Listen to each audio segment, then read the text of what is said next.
Up next, we shift our attention over to the grain markets, and joining me on the desk is Doug Simon from Tredas. Good to see you. Good to see you. Thanks for having me. Of course. We appreciate your time here, digest what all is happening in the markets. And I was talking to you about this, and the grains tried to rally just a little bit, but quickly decided to reverse turn. And today, as you and I visit here on a Wednesday, back to posting some new lows. We did. We finished at $4 on the Dees corn contract and about $10.23 on the November contract. That was a new low on the Dees today.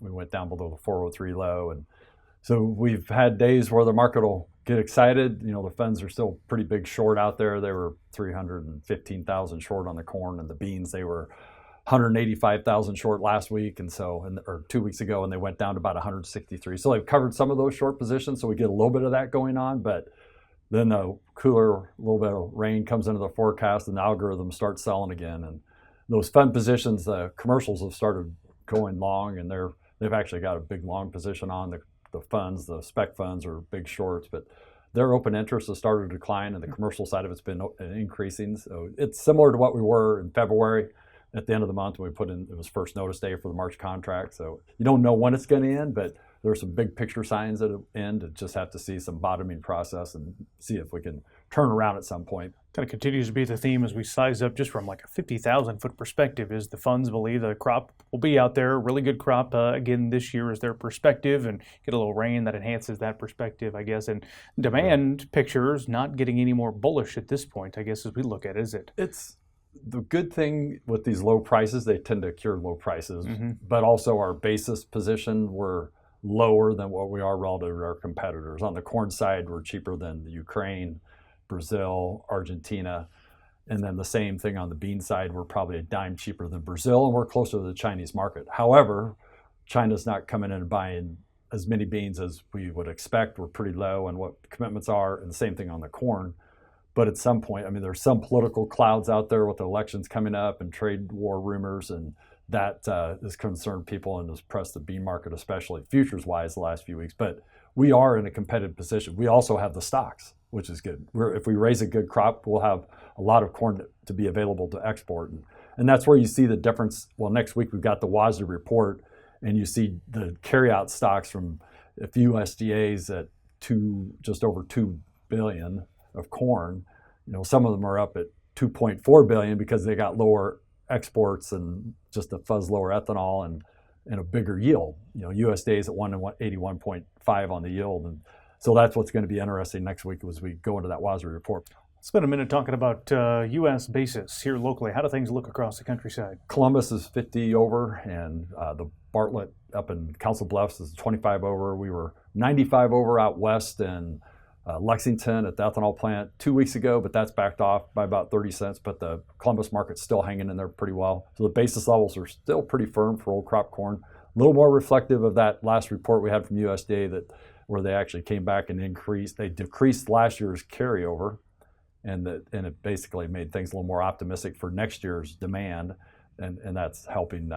So our basis is still pretty firm there, which is good. Beans, we're 10 over right now, and then 25 under for new crop, which that's actually relatively decent. That's maybe even 10 cents tighter than a average basis what you see at ADM Lincoln over 20 years, and that might be prompted by some of the new competition that's coming up at Norfolk.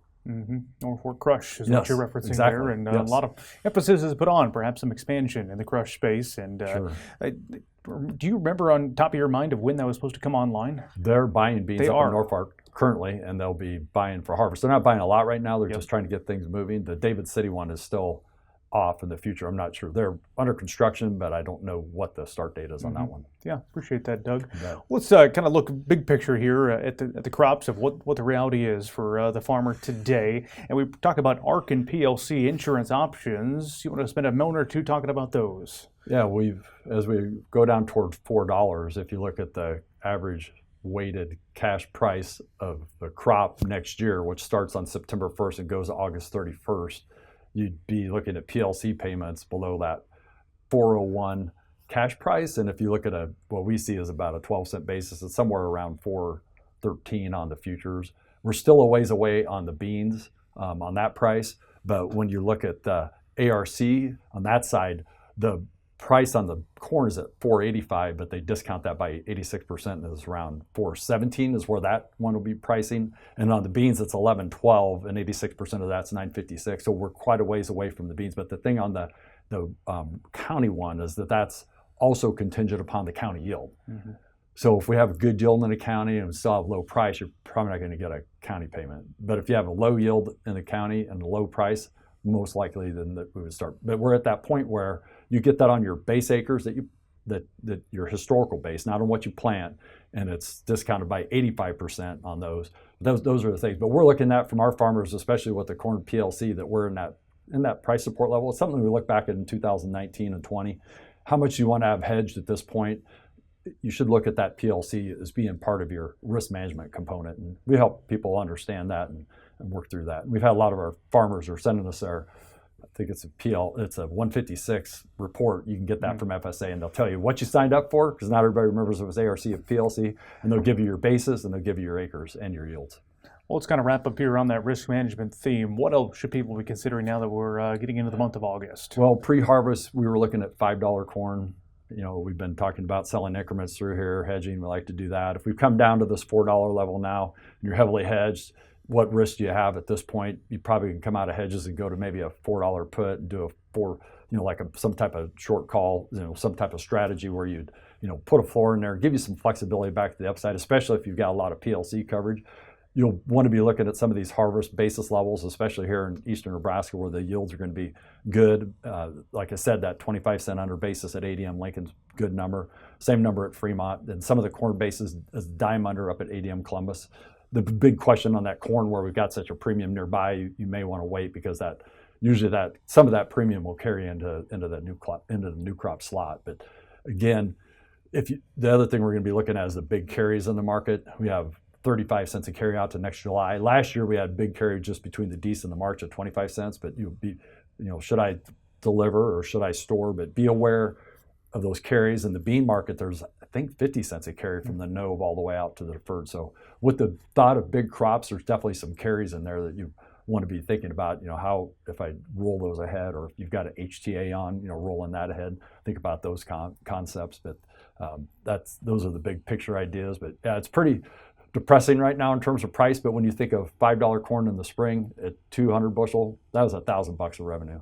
Today, if I'm going to raise 250 dry land yield in eastern Nebraska, which is entirely feasible with the way people fertilize and the rains that we had, who knows what August is going to do, but 250 times 4 is also $1,000. Mm-hmm. So where we started in the year, our revenue is still the same. It's a blessing to have the big number of bushels that we're potentially going to have.